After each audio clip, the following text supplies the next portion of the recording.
Medianoche.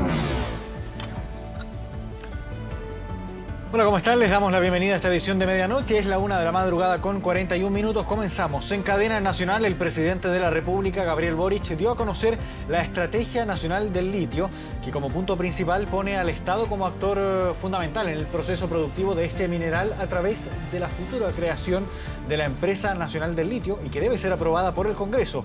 Un proyecto de ley que prometió enviar al Parlamento en el segundo semestre de este año. Mientras ello se concreta, las empresas Codelco y Enami tendrán un rol clave y protagónico en este proceso como representantes del Estado. En esta estrategia será clave también la colaboración público-privada, donde se espera que el mundo privado aporte con capital y redes en el mercado, entre otras cosas, pero eso sí, con control del sector público. En este sentido, se buscará una diversificación de los actores. A la vez, este año se creará un Instituto Público del Litio y Nuevas Tecnologías que tendrá, entre otras tareas, mejorar el proceso productivo y entregarle un valor agregado al mineral. Un proceso que apunta a ser sostenible fiscalmente y donde tengan una importante participación también las comunidades locales. Vamos a escuchar a continuación las palabras del presidente de la República, Gabriel Boric, al momento de hacer este anuncio. El segundo semestre de este año, de manera posterior al diálogo que sostendremos con las distintas comunidades que conviven con los salares, enviaremos al Congreso de la República el proyecto de ley que crea la Empresa Nacional del Litio.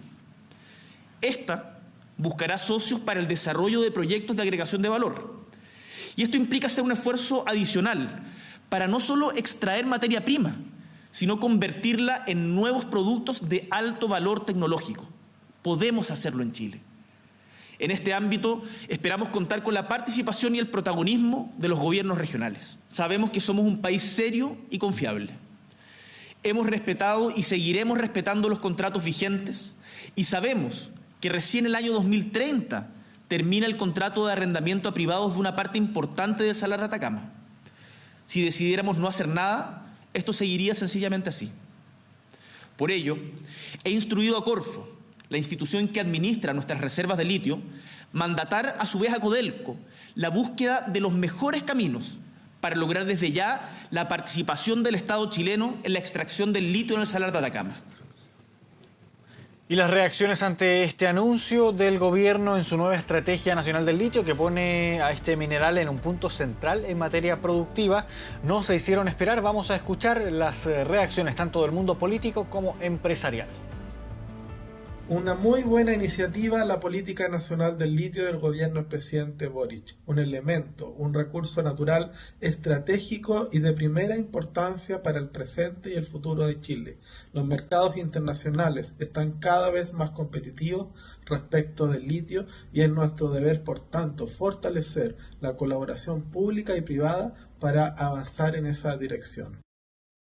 Mientras el presidente ha decidido priorizar la presentación de la Estrategia Nacional del Litio, yendo mañana viernes a Antofagasta, sin pasar por Calama, sin entregarle una respuesta a todos los calameños, todas las personas que en Calama están esperando la presencia de las Fuerzas Armadas, porque esa es la demanda ciudadana. Yo lamento profundamente que la desconexión se traduzca en nuevamente una bofetada a Calama. Vemos una oportunidad histórica hoy día para Chile. A través de esta política se va a permitir acelerar acuerdos público-privados que permitan no solo generar recursos para el Estado, sino también encauzar recursos para las distintas regiones donde se localicen los proyectos y sus comunidades.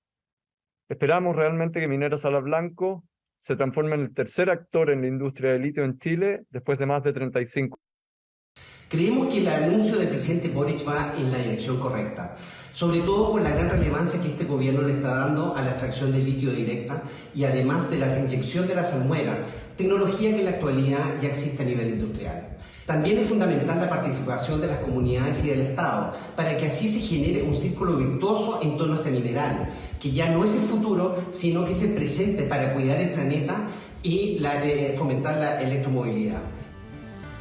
Vamos a cambiar completamente de tema, vamos a noticias policiales. La Policía de Investigaciones descubrió durante la tarde de este jueves 3 cadáveres en las cercanías de Curacaví, a un costado de la Ruta 68. Se trataría de 3 hombres que estaban desaparecidos y por los cuales se habría iniciado una investigación por secuestro. Vamos a tomar contacto con Yesenia Yamet para conocer los detalles. ¿Cómo estás, Yesenia? Buenas noches. 5 meses han pasado desde la detención de 12 ciudadanos venezolanos vinculados a la operación en Caracas, una investigación que era liderada por la Brigada de Investigaciones Policiales Especiales de la PDI. Esta investigación tenía como foco distintos secuestros ocurridos entre julio y octubre del 2022 en las regiones de Santiago y Valparaíso. Cuando se logra la detención de estas 12 personas, se hablaba que 2 de las víctimas de estos secuestros no habían podido ser localizadas. No se sabía si estaban vivas o muertas cuando se logra la detención de estos 12 ciudadanos venezolanos. Es a raíz de esa situación que distintas diligencias, distintas cámaras de seguridad que fueron periciadas, también las versiones de distintos testigos que pudieron ver las últimas horas, que se tiene noción de que estas personas se encontraban con vida, llevan todas las diligencias hasta el sector de la ruta 68, próximo al túnel Loprado en dirección a la costa. Pasando el túnel Loprado, es ahí donde cerca de la 1 de la tarde se logra el hallazgo de 3 cuerpos en un acueducto ubicado en este lugar. 2 de esos cuerpos corresponderían a las personas que la Policía de Investigaciones estaba buscando vinculadas a las víctimas de esta operación en Caracas. Sin embargo, la tercera persona aún se desconoce si está vinculada o no. Sin embargo, se presume que así lo sería por estar también, haber sido encontrada en el mismo lugar donde se hallaron a las otras 2 víctimas. Los invito a que revisemos las declaraciones de la PDI al respecto de este hallazgo. Estas diligencias fueron desarrolladas conforme al análisis de inteligencia respecto a distintas investigaciones de secuestro desarrolladas desde el segundo semestre del año 2022 hasta la fecha. 2 de los cuerpos que ya fueron encontrados corresponden extraoficialmente a 2 víctimas que aún no habían sido habidas de las investigaciones del año pasado. Es claro saber que la tercera víctima están haciendo indagaciones respecto a qué delito ¿cierto? La trajo hasta este lugar. Es importante esclarecer que los autores del secuestro de estas personas ya se encuentran detenidas, tal como dijo usted, en la operación Caracas del año pasado. Las víctimas de este grupo de 12 ciudadanos venezolanos eran 6. De esas 6, 4 habían sido localizadas luego de los secuestros con vida. Estas personas eran secuestradas y luego eran liberadas. Sin embargo, estas 2 personas, faltaba ubicar a 2 personas que finalmente se encuentran, lamentablemente, el hallazgo de su cuerpo sin vida en este acueducto cercano a Curacaví. El tercer cuerpo encontrado en este lugar aún se desconoce si está vinculado o no a esta banda criminal. Sin embargo, todo apunta que así lo sería. Todo eso va a ser materia de investigación. Lo que sí se sabe que que 2 de los 3 cuerpos encontrados corresponden a ciudadanos de nacionalidad extranjera. Yesenia Yamer, muchas gracias por este completo informe. Buenas noches.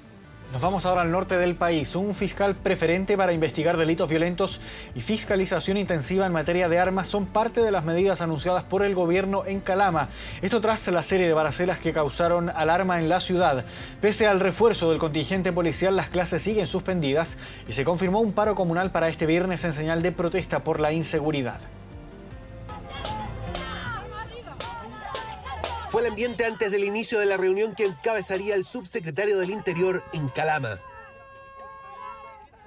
Vecinos que llegaron a manifestar su descontento tras las balaceras que dejaron 2 muertos y 5 heridos y los recientes hechos de violencia registrados en la ciudad. Pasado el mediodía, el subsecretario Monsalve hizo ingreso por una puerta paralela a la delegación presidencial. A solo metros, la comunidad pedía soluciones. Este paro comunal ya debería haber sido hace mucho tiempo. Calama, nosotros somos la ciudad olvidada de Chile.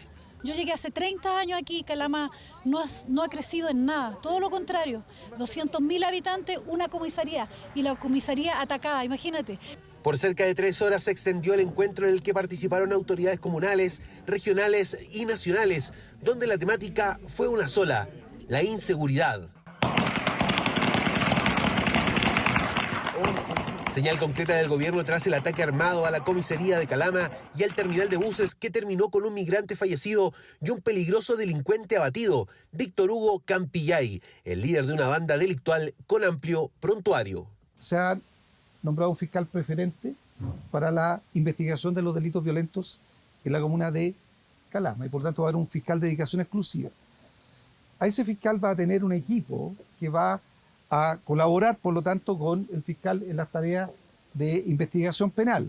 Junto con la designación de un fiscal preferente se confirmó la llegada de más dotación de carabineros y una dotación especial de la PDI para investigar delitos violentos, además de más vehículos policiales, anuncios que si bien fueron valorados por el alcalde, se consideran insuficientes. Estoy acá es porque siempre he respetado a las autoridades de turno, no solamente por temas políticos, inclusive esperé y ahora son testigos que todos se retiran.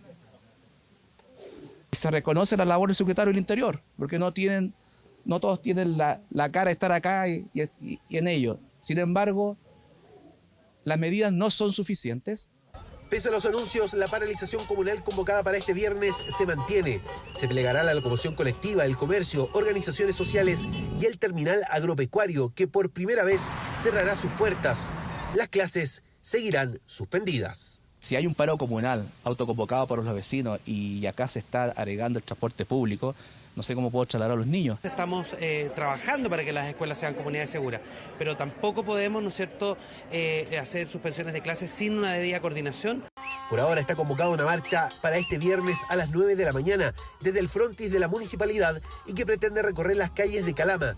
Una medida que busca mostrar el descontento de una comuna que, a pesar del anuncio de mayor contingente policial, sigue en alerta por el aumento de los delitos violentos.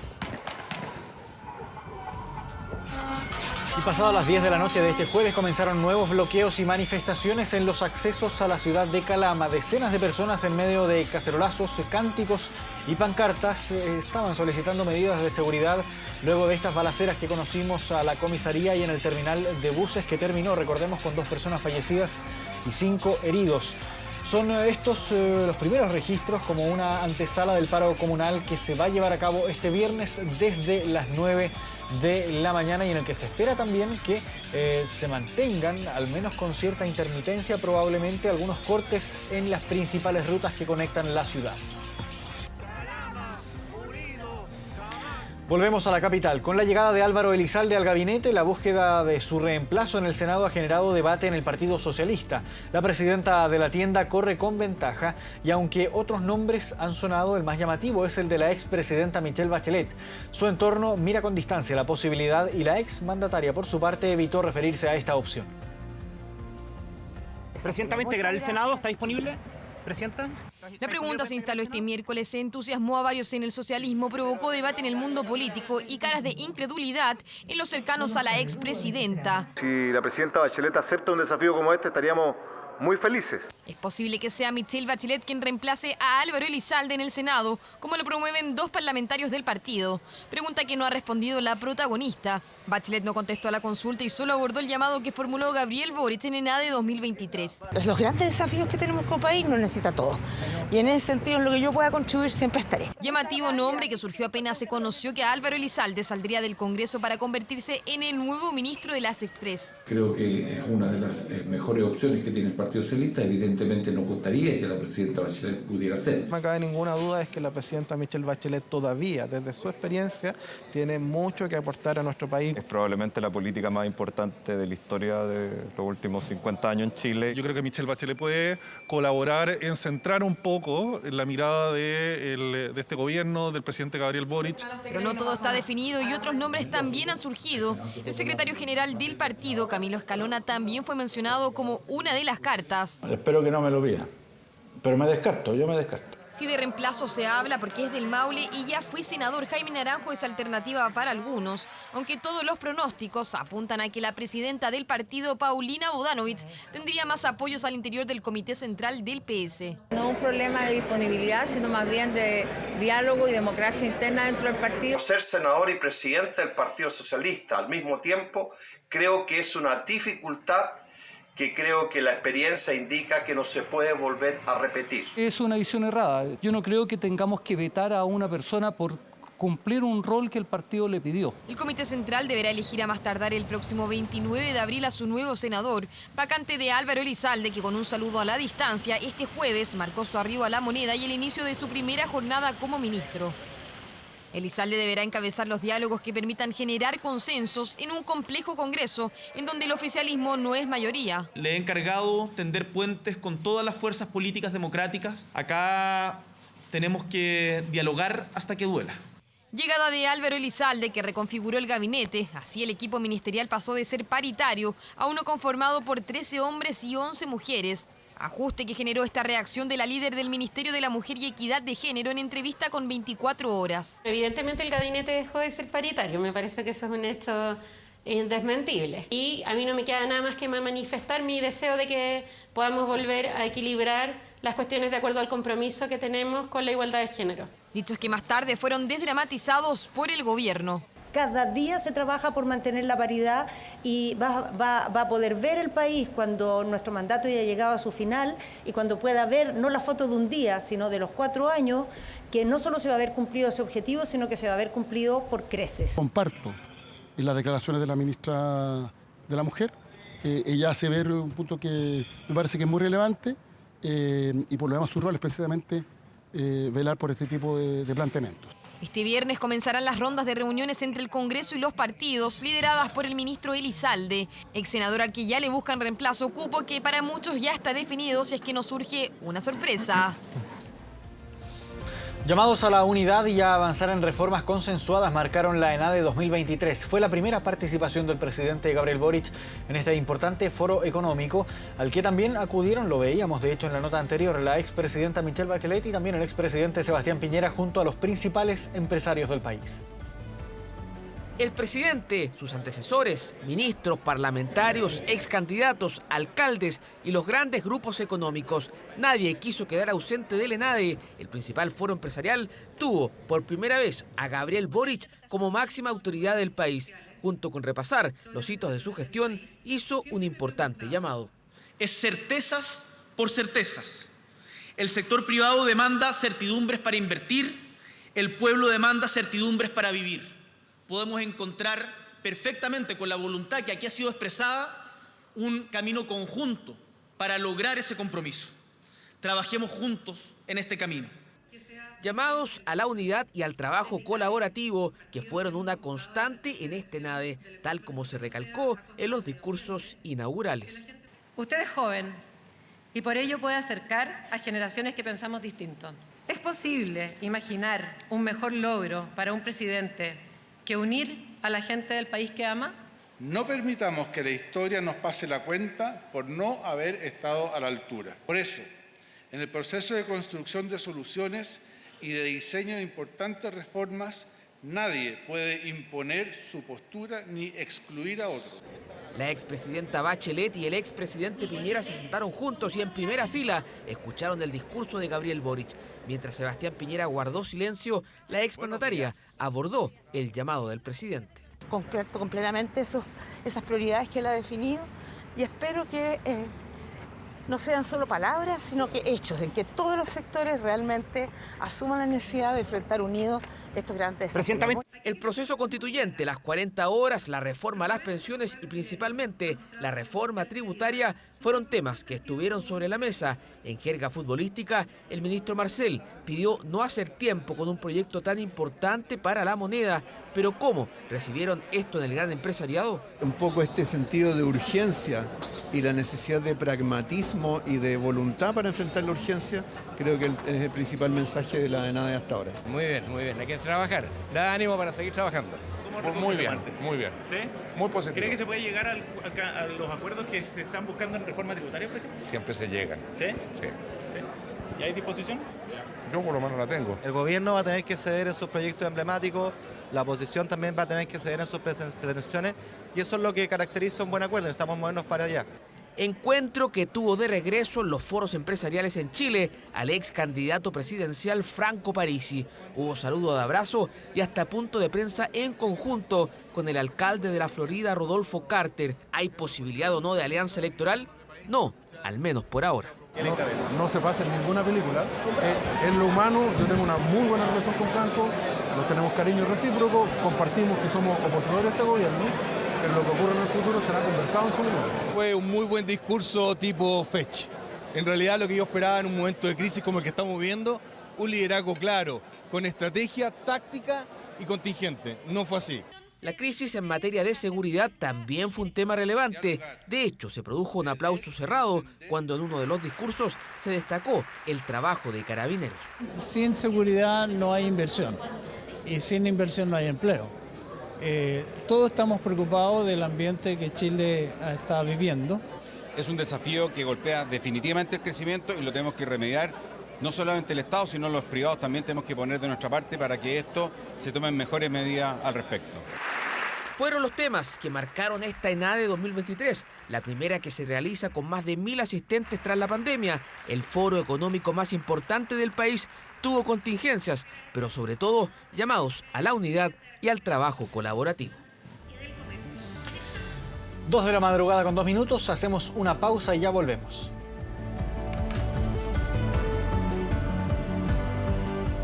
De regreso con las noticias en medianoche. El hombre de 61 años que fue descuartizado en Maipú, cuya cabeza apareció en la basura, ya había sido víctima de episodios de violencia intrafamiliar con su hijastro.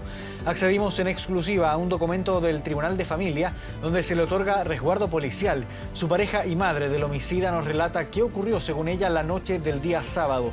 El informe es de Jimena González y Verónica Moscoso. La mañana del lunes, los vecinos de la Villa El Olimpo de Maipú quedaron perplejos. No podían dar crédito a lo que uno de ellos encontró en medio de la basura, una cabeza humana dentro de este bolso de la feria. Y el carro estaba aquí, una persona que andaba buscando basura, abrió la bolsa y se encontró con eso. La vecina empezó a gritar que había una cabeza, lo único, y después todos nos acercamos a ver. Cuando ya estaba lleno de policías buscando pistas para esclarecer el macabro hallazgo, Marcela, la pareja de la víctima y madre del asesino, mira esta escena desde el 3er piso. ¿Por qué no avisó el sábado? El sábado fue. Es que no sabía qué hacer. No quería que se llevaran a Renato. Estaba como en shock. Fuimos a su departamento para que nos explicara el contexto en el que ocurrieron los hechos. Nos hace pasar, pero nos pide que no mostremos su rostro. Lo primero que nos dice es que el crimen ocurrió tras reiterados episodios de violencia intrafamiliar. ¿Y por qué principalmente eran siempre las peleas? Que él tomaba mucho alcohol. Entonces se ponía tonto y me empezaba a decir cosas feas. Y me pegaba cachetada. Me pegaba patada, pensé que era una prostituta, que no valía nada. Entonces, era una situación horrible. Marcela, de 46 años, y David, de 61, llevaban 1 año y medio de relación. Se conocieron en el centro de Santiago. Yo vivía en Vergara. Y él trabajaba en la UTP ahí en República, parece que era. Y un día pasé por ahí y le pedí un cigarro. Y ahí empezamos a conversar. Y un día me invitó a comer y ahí empezamos a salir. A los pocos meses se van a vivir juntos con el hijo menor de Marcela. Confiesa que la relación entre David y Renato nunca fue buena. Lo maltrataba psicológicamente. ¿Cómo qué le decía? Que era tonto, que tenía una semana para buscar trabajo y si no se tenía que ir. Y cosas así lo presionaban, pues entonces él también estaba chato ya. Renato registra investigaciones por robo con intimidación. Además, hoy encontramos en la casa de Marcela un documento que deja constancia que el 14 de febrero David presentó una denuncia en contra de Renato por violencia intrafamiliar en la oficina de la Corporación de Defensa al Adulto Mayor de Maipú. El tribunal decretó como medida cautelar que Carabineros debía hacer rondas periódicas en su domicilio. Por escrito, Carabineros informó que estuvieron en su departamento, se entrevistaron con él, le entregaron el teléfono del cuadrante y le dieron recomendaciones de seguridad. No me acuerdo. ¿Y eso fue por qué? Porque estaban peleando también. ¿Entre ellos dos o usted también estaba involucrada en esa pelea? Entre los tres estábamos discutiendo. La Fiscalía Centro Norte, donde se investiga este macabro homicidio, no contaban con estos antecedentes, ya que las causas de familia no están unificadas con las penales. Agregaron estos datos a la carpeta investigativa. Marcela hasta ahora está solo en calidad de testigo. Yo le pedí ayuda a mi hijo varias veces y paraba el escándalo. Pero esta vez ya fue mucho. Recuerda que el sábado con su pareja se tomaron unos tragos, empezaron a discutir, la pelea subió de tono, ella partió a su pieza, él la siguió, asegura que la empezó a golpear. ¿Los vecinos escuchaban acá cuando él la maltrataba? Sí, nadie hizo nada tampoco. Y ahí usted llamó a su hijo. Llamé a mi hijo y le dijo él que nunca más me iba a volver a pegar y ahí le hizo la llave y lo empezó a ahorcar con las piernas. Yo sentí, claro, que son de vidrio, pero nunca pensé de que era los vidrios que eran por el costado del otro lado. ¿Por qué fueron 110 puñaladas? No sé. Porque una matanza así como así no es como ni a un perro se le mata así como lo mataron a él. Como ya se contaba con la identificación, a través de una orden judicial se accede al domicilio del imputado y es en ese contexto que los detectives logran la ubicación de elementos de indicios biológicos en el interior del inmueble y además 2 elementos que podrían haber sido utilizados para cercenar el cuerpo de la víctima. Marcela nos muestra certificados médicos que dan cuenta que su hijo sufre epilepsia, que lleva años en tratamiento y que este sábado no estaba tomando sus remedios. ¿Te igual lo hubiese denunciado? Sí. ¿Ya lo tenía pensado? Sí. Si no es normal, ¿quién hace eso? Renato fue reconocido en las cámaras de seguridad por los vecinos que lo vieron el domingo, el día que pasa la basura dejando el bolso y la maleta. El lunes, cuando estaba todo el barrio repleto de policías, él va a una entrevista de trabajo en una corporación para niños quemados. Y cuando volvió, ahí lo tomaron. Que me echaba la culpa a mí de que lo haya encerrado. Pero yo le dije, cuando estuviera más grande lo iba a entender. Marcela está a la espera de que la Fiscalía defina su situación procesal. Le parece extraño, independientemente de las razones que sea, que la madre del imputado no esté sentada junto al imputado el día de hoy, porque al entender de esta juez tiene la misma responsabilidad que el imputado, no habrá sido autora material de los hechos, o es autora del 15 número 3 y debería estar sentada aquí junto a su hijo, o es cómplice.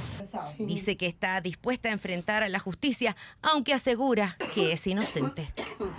Que yo soy inocente, que si entregué a mi hijo fue por una situación de valores, que yo jamás mataría a alguien. Y para hacerlo entender que lo que hizo estaba mal, que pudimos haber tomado otras decisiones y haber salido de esta forma mejor parado. Todo pasa en 24 horas. Fue detenido el presunto líder de la banda responsable del cuádruple homicidio en Quilpué. El hombre, que tiene antecedentes por distintos delitos, fue formalizado este jueves y quedó en prisión preventiva. Pese a las pruebas presentadas por el Ministerio Público, la magistrada desestimó su participación en el hecho.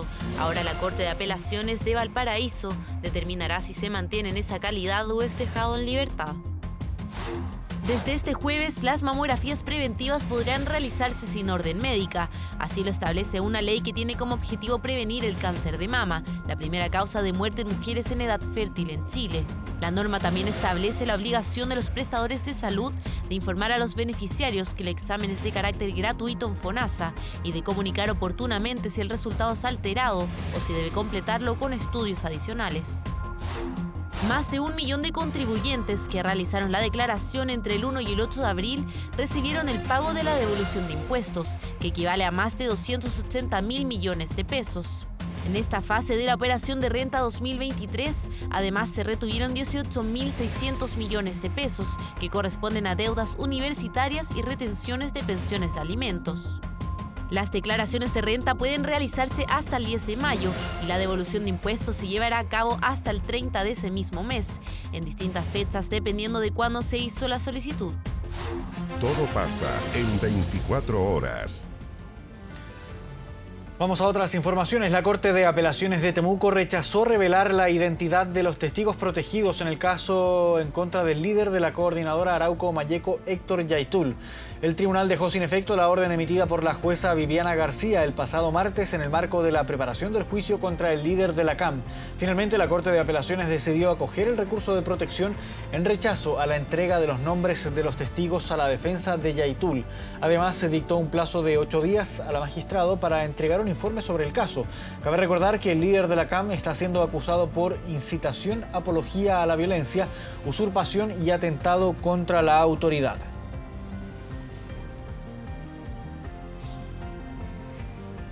Una espera de más de 7 horas en la urgencia del Hospital Regional de Concepción terminó con una pediatra herida y una usuaria formalizada ante la justicia. Autoridades llaman a entender que en los servicios de urgencias no se atiende por orden de llegada. Llevo 7 horas y está en todos los bots desocupados. Hay un puro bot ocupado. Todos los bots desocupados. No, no es cierto, yo necesito que me entreguen el papel, no me voy a mover de aquí. Jessica literalmente perdió la paciencia. ¿Cómo van a ser tan inconscientes por haberla alegado a la doctora? No me atienden. Voy a cumplir 7 horas. Llevaba desde el día anterior en la urgencia pediátrica del Hospital Regional de Concepción. No, necesito que me entregue el papel. ¿Tú pensás que yo me voy a moverme de aquí? Esperaba para atender a sus hijos pequeños que tenían afecciones cutáneas. Te voy a reclamar a ti. ¿Quién eres tú? No, si te quiero saber el nombre. No, está mi hijo ahí. Suéltame. Suéltame. Te meter aquí la maraca por... Se produce una agresión bastante violenta que tiene hoy día la doctora en un proceso de atención. Se logra dar con la presunta autora de los hechos en la comuna de Hualqui, lugar donde fue detenida y puesta a disposición del Ministerio Público. Madrugada de furia que terminó con la madre con arraigo nacional y prohibición de acercarse al hospital salvo por enfermedad grave de alguno de sus hijos. Desde el hospital apuntaron a un concepto básico: la urgencia es para urgencias. La atención no es por orden de llegada, es por gravedad. Y se van a atender siempre los pacientes más graves por sobre los pacientes menos graves. Es la segunda agresión en una urgencia del Hospital Regional en lo que va de la semana. De ahí que el centro asistencial anunció querella. Es cierto que en algunas partes hay demoras en la atención, pero eso no explica que se agreda a una persona. Hemos puesto el aparato jurídico de nuestro colegio, que en coordinación con el hospital y el servicio de salud van a perseguir las consecuencias que correspondan. Sí existe una evaluación deficiente en cuanto a la operación de las urgencias del hospital. Mi nieto, hoy día lo trajimos a médico y estuvimos esperando como más de 2 horas esperando para que lo atendieran y muy mala la atención. Horrible la cosa, pero tenemos que esperarnos, pues, a que llegue, si más no se puede hacer. Denunciamos que las condiciones tanto de infraestructura, la falta de personal, el agotamiento de los trabajadores iba a llevar a este tipo de incidentes que tienen que ver también con el agotamiento de los familiares de pacientes, que no es responsabilidad de los funcionarios. No, y necesito el nombre de la doctora. Un caso en que una usuaria indignada termina agrediendo a guardias y a una pediatra del hospital regional. Uno que ahora está en manos de la justicia. 16 diputados firmaron un requerimiento para pedir la remoción de la fiscal regional del Biobío, Marcela Cartagena. Este jueves interpusieron la solicitud ante la Corte Suprema. Los parlamentarios acusan negligencia por parte de la persecutora en emblemáticas investigaciones que han estado bajo su supervisión desde agosto de 2018, cuando asumió en este cargo, entre ellas la del pequeño Tomás Bravo. Casos emblemáticos de la región del Biobío, el del pequeño Tomás Bravo hasta ahora sin resultados y una investigación de más de 2 años que no tiene acusados por la muerte del niño, y el de Sergio Mardoff Peirano. Los restos del joven de 25 años estuvieron del 2015 al 2018 en el servicio médico legal sin que su familia lo supiera, una causa que está archivada y sin culpables. Dos familias que tienen algo más en común que la muerte de sus hijos y la búsqueda de una verdad. Son 2 padres que piden la salida de la fiscal regional Marcela Cartagena. A mí me da mucha pena llegar a todo esto porque la Fiscalía está para apoyarnos, no para esto. Nosotros estamos para buscar justicia y en contra de quienes le hicieron daño a nuestros hijos, no para estar en contra de Fiscalía. Tiene que haber gente capacitada, gente cierto, que dé a demostrar a sus subalternos sobre todo. No echar la culpa a los órganos auxiliares. Un llamado que fue escuchado por 16 parlamentarios, liderados por el diputado Leonidas Romero, los mismos que firmaron este requerimiento de remoción de la fiscal regional del Biobío, Marcela Cartagena, ante la Corte Suprema.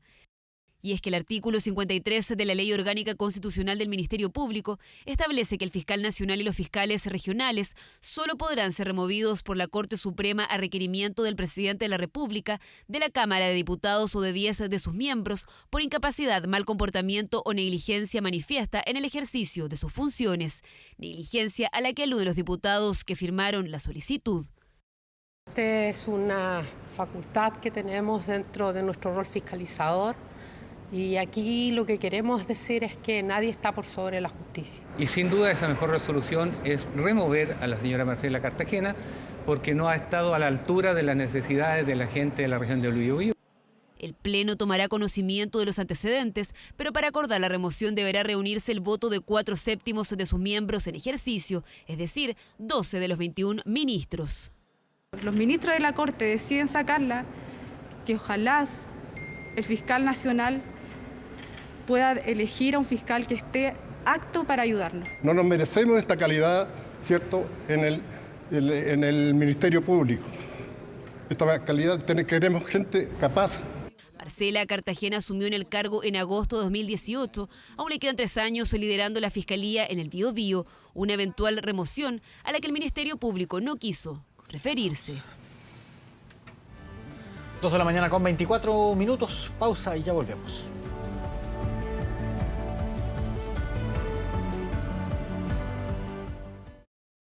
Cuando sabes... Estamos de regreso nuevamente a medianoche, 2 de la mañana con 31 minutos. Impacto ha provocado en Turquía y en Chile el asesinato de un joven de 19 años. Vivía en Estambul y luego de ser golpeado le dispararon en la cabeza en un crimen que, según su familia, estaría vinculado a motivos raciales y políticos. En febrero, Sebastián Selikbas visitó Chile por última vez. Acompañó a su papá en la atención del supermercado que la familia mantiene en Río Bueno, en el sur del país. Luego partió a Turquía, donde con 19 años se había radicado junto a su madre y hermanos. Un chico joven, lleno de vida. Sebastián era mi hijo menor, mi hijo regalón, el más chico de los 3 hermanos. Hasta ahora nadie sabe el porqué, pero lo cierto es que 4 sujetos abordaron a Sebastián durante la tarde del 4 de abril. Le propinaron una fuerte golpiza y luego le dispararon en la cabeza, provocándole lesiones que después de 18 días terminaron con su vida. Yo creo que no va a existir justicia. Le digo con toda sinceridad, no va a existir justicia. Van a pillar una persona menor de edad, le van a echar la culpa a él como no lo pueden justiciar, va a quedar libre. En Turquía, Sebastián estaba inserto en la sociedad, era estudiante de ciencias políticas, tenía muchos amigos, pero no seguía las doctrinas imperantes.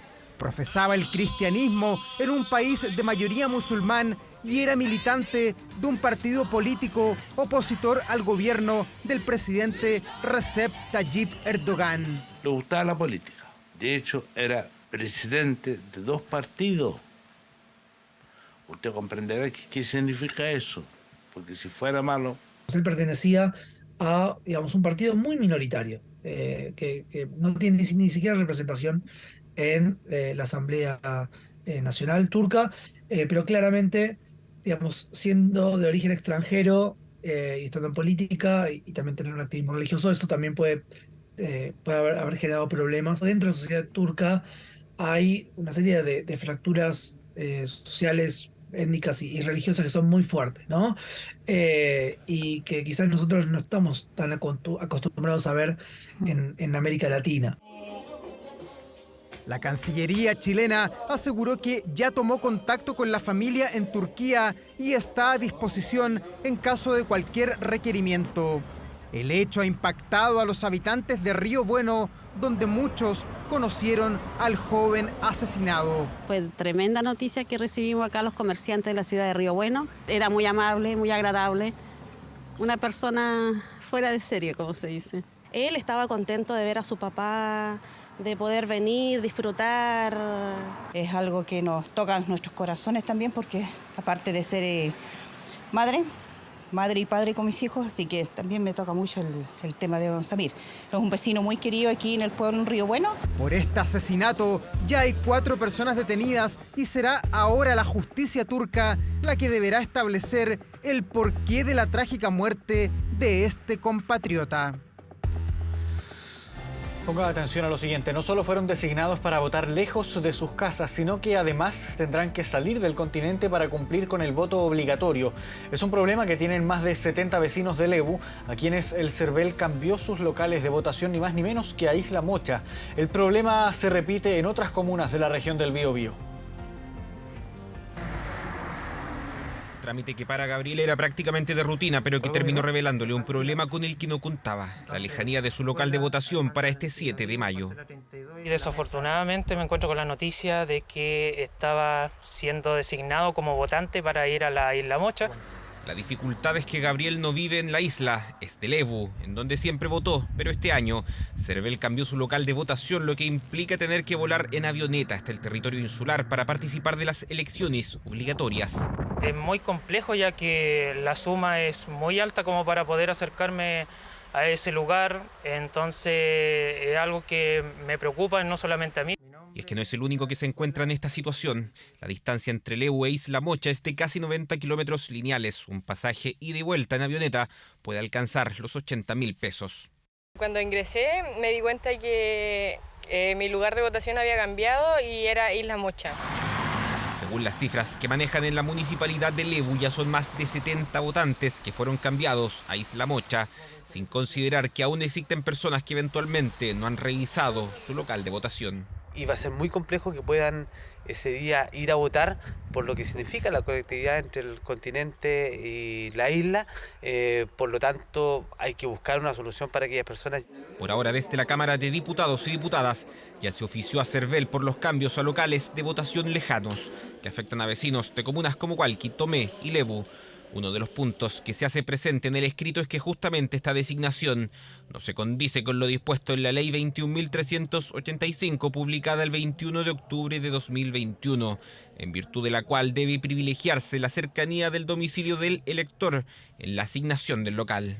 Esperamos que el CERVEL haga bien su trabajo y se convierta en un organismo facilitador del proceso electoral, que le haga fácil la concurrencia a los locales de votación a los ciudadanos. Pese a nuestra solicitud, desde CERVEL no estuvieron disponibles para una entrevista. Solo indicaron que en la mayoría de los casos se hizo una buena georreferenciación y que las situaciones que calificaron como puntuales se están tratando de resolver. Todo esto cuando faltan menos de 3 semanas para las elecciones y hay personas que por ahora están designadas para votar fuera del continente y aún no tienen solución. Internacional. Starship, el cohete más potente del mundo, explotó poco después de su lanzamiento. Una imagen de la que fueron testigos millones de personas en el mundo. Un lanzamiento que ya había sido postergado el día lunes por un problema de presurización. Este jueves el cohete finalmente logró despegar hacia el cielo, lo que para la empresa de Elon Musk ya sería un logro.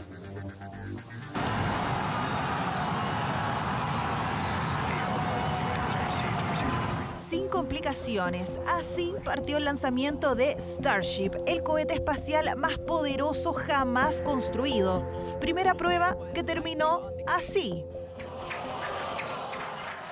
Esto era algo que yo estaban esperando quizás que sucediese, ¿no? Es la primera prueba de rendimiento en conjunto del cohete con el propulsor. Lo más importante dentro de este test de lanzamiento era que despegara todo. Explosión que ocurrió 4 minutos después del despegue desde la base de la empresa SpaceX en Texas, Estados Unidos. Lo que para cualquiera sería un hecho desmotivante, sigue siendo un gran avance, o al menos así lo explicaron desde la empresa de Elon Musk. Starship es el prototipo de cohete más reciente creado por SpaceX. Tiene cerca de 120 metros de altura y puede transportar hasta 100 toneladas hacia la órbita. De ahí que sea considerada como la nave espacial más poderosa creada hasta el momento. Una parte es la nave, que es el Starship, y la otra es el Super Heavy Booster, que es la parte que primero impulsa la nave hacia el espacio exterior.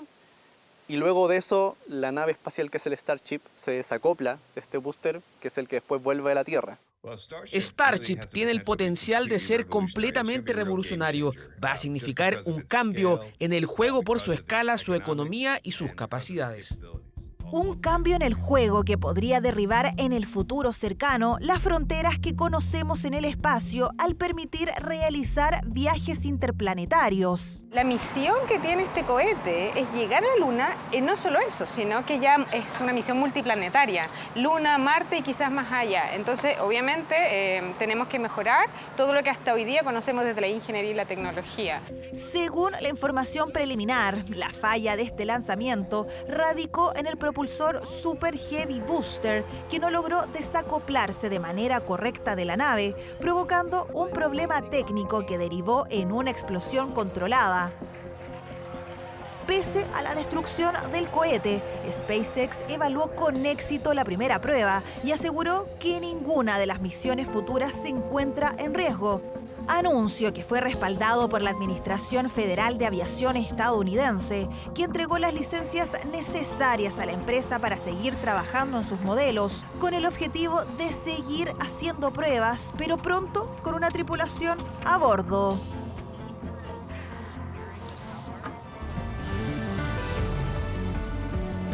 Dos de la mañana con 41 minutos. De esta forma llegamos al final de esta edición de Medianoche. Agradecemos que se hayan informado junto a nosotros. Los invitamos a que sigan en Televisión Nacional de Chile y Canal 24 Horas. Muy buenas noches.